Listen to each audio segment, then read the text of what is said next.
Howdy, my name is Omar Polio, and I'm a second year master's student in the Recreation, Parks, and Tourism Science Department. Today, I will be presenting to you my Module 4 project for ALEC 607 titled Youth Involvement in Community Decision Making. Let's get started. As we all know, communities tend to make decisions that affect not just adults, but children as well. The school board organizations, homeowner associations, even local politics all deal with decision making that does affect younger generations.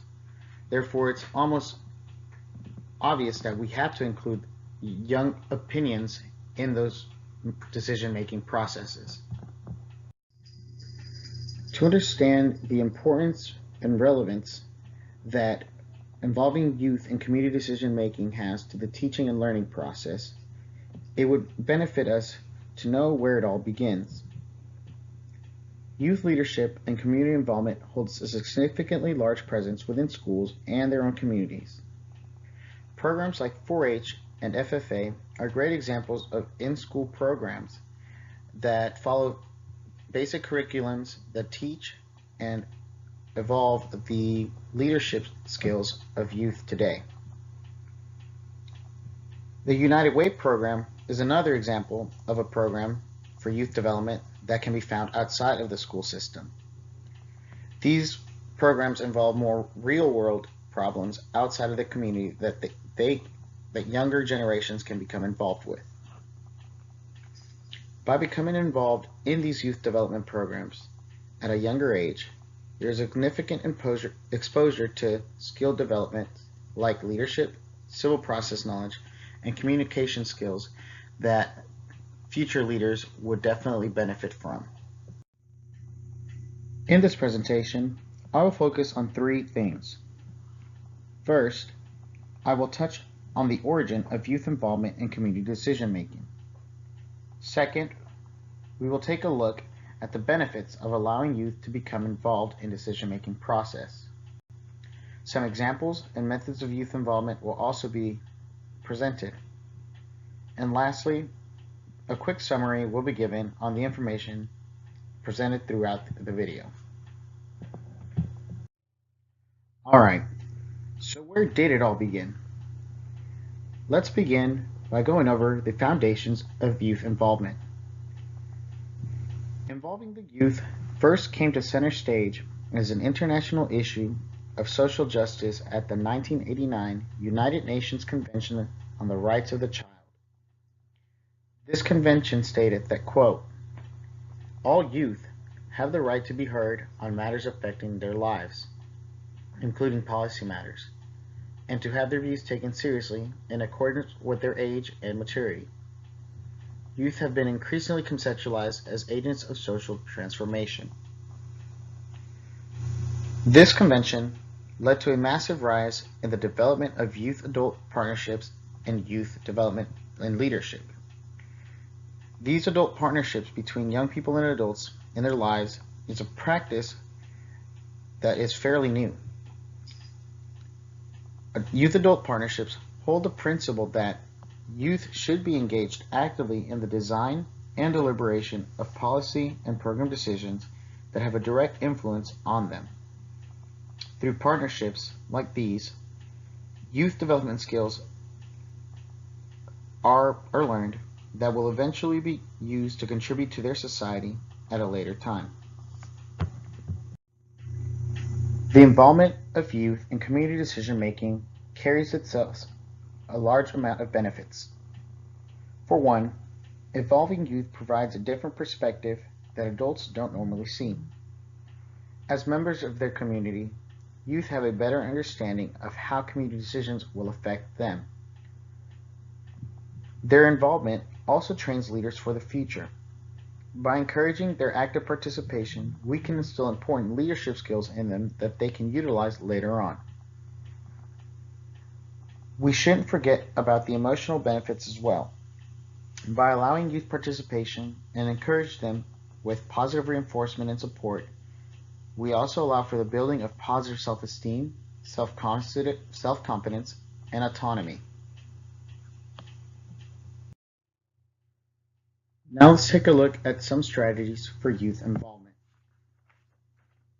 Some of the methods that can be used for youth involvement in community decision making mostly revolve around youth programs in schools.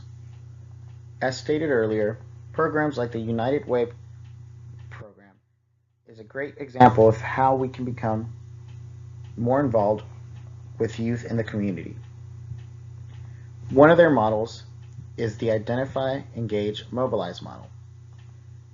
In the diagram below, you can see that the United Way creates measurable impacts by identifying issues facing their community first. They then engage individuals to build strategies. And finally, mobilize resources and invest for change. The United Way is not the only way that you can involve the youth. Conferences and convenings around the community are a great way to do that.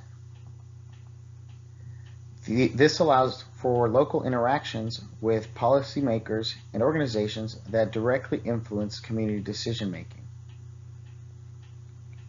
Community service is also a great method that gives youth an in to the community decision making process.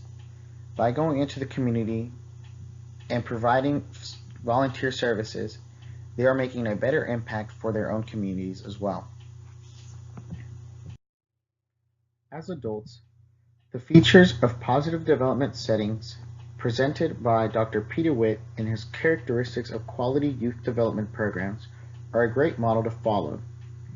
This model revolves around the idea of giving youth a safe space to develop their skills in order to gain a sense of belonging within their own communities.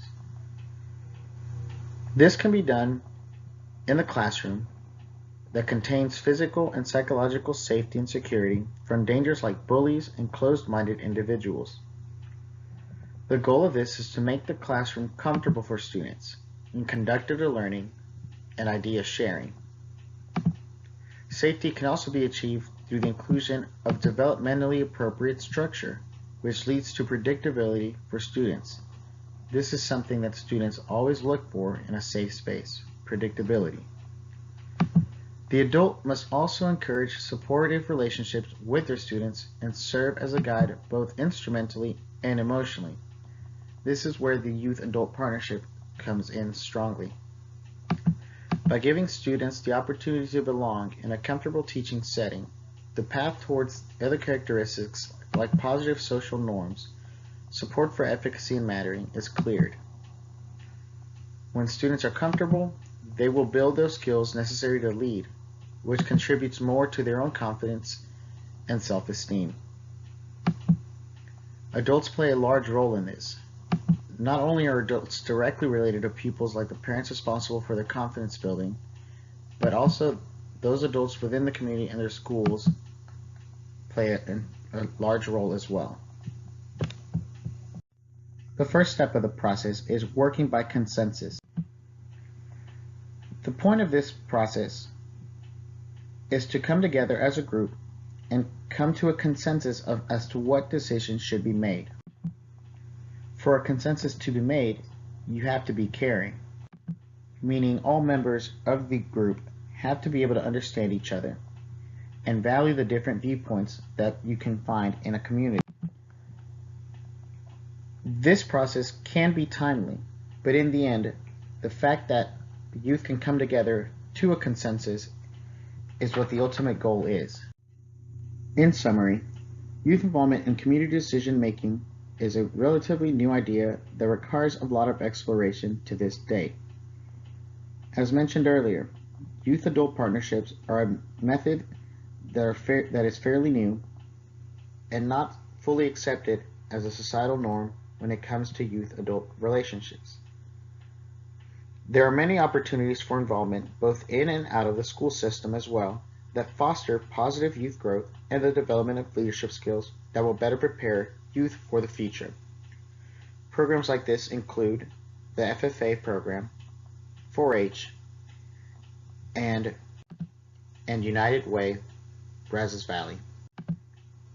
Although youth have a better perspective of how community decisions affect them and their lives, It is important to remember that adult guidance and intervention is always important and necessary.